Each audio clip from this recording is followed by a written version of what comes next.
जय श्री राधे राधे राधे।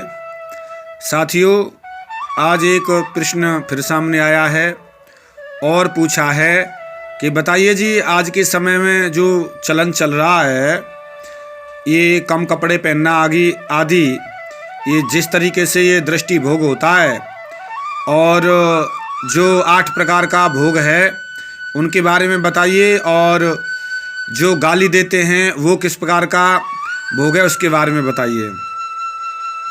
तो साथी, आपने प्रश्न बहुत सुंदर किया है। अच्छी बात है कि आपकी दृष्टि समाज की ओर है, धन्यवाद।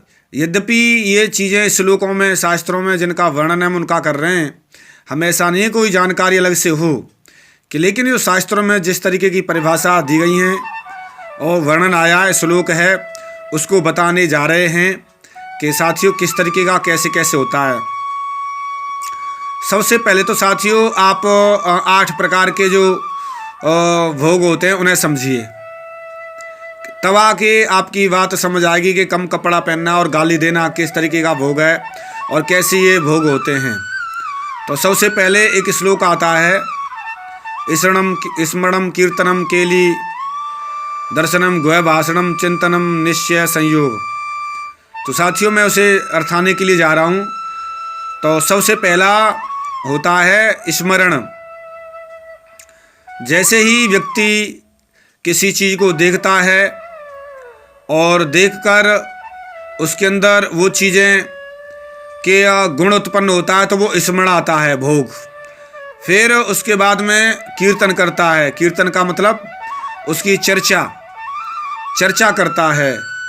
उसके बाद में व्यक्ति क्रीड़ा करता है, मतलब खेल आदि में कहीं जिस तरीके से संयोग हो जाता है चलते फिरते, वो करता है। उसके बाद में फिर दर्शन करता है, मन में ही सामने भी दर्शन करता है। फिर एकांत में गुह भाषण करता है, एकांत में गुप्त चर्चा करता है। फिर उसका चिंतन करता है, बार बार चिंतन करता है किसी वस्तु को जो देखा है, जिसका उसने।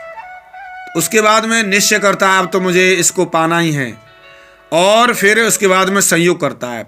तो पहला स्मरण, दूसरा कीर्तन, तीसरा क्रीड़ा खेल, चौथा दर्शन, पांचवा गुह्य भाषण, छठवां चिंतन, सातवां निश्चय और आठवां संयोग। वही गाली के साथ होता है। व्यक्ति गाली देता है तो उस चीज़ का स्मरण आता है। कोई चीज़ है जिसकी कहा मान के ऐसा और ऐसा, वो बताना ठीक नहीं है। किसी अंग का जिस तरीके से गाली देता है कि तेरी ऐसी और तेरी ऐसी, जिस तरीके से व्यक्ति गाली देता है तो वही अंग उसका स्मरण में आता है कि ऐसा भी होता है। फिर उसकी चर्चा तो कर ही रहा है बोलकर। दूसरा, पहला जिसको गाली दे रहा है वो स्मरण आया, दूसरा वो दे रहा है, कीर्तन कर रहा है, स्मरण कर रहा है वो दूसरा।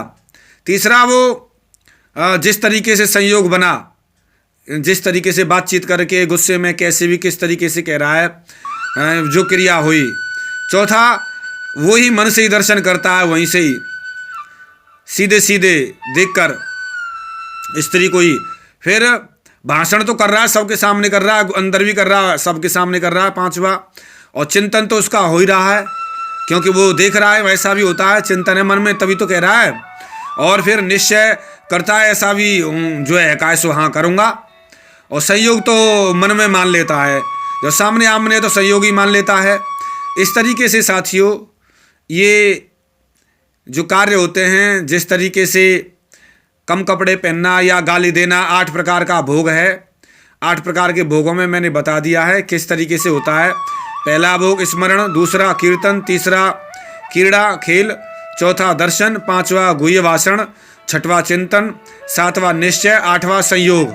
ये 8 प्रकार का भोग होता है और व्यक्ति किसी न किसी तरीके से 8 प्रकार का भोग करता ही रहता है। इसीलिए व्यक्ति समझ नहीं पाता है, इसीलिए इन चीज़ों से दूर रहना चाहिए और 8 प्रकार का भोग नहीं होगा, क्योंकि ये भोगों से बचना बहुत टेढ़ी खीर है। ठाकुर जी कृपा होती है तभी बच पाता है व्यक्ति। साथियों, ये किसी ने पूछा था, मैंने आपके प्रश्न का उत्तर दिया। तो साथियों, मिलता हूँ किसी एक विशेष गहरे रहस्य के साथ में। तब तक के लिए जय श्री राधे राधे राधे, जय श्री राधे राधे राधे, जय श्री राधे राधे राधे।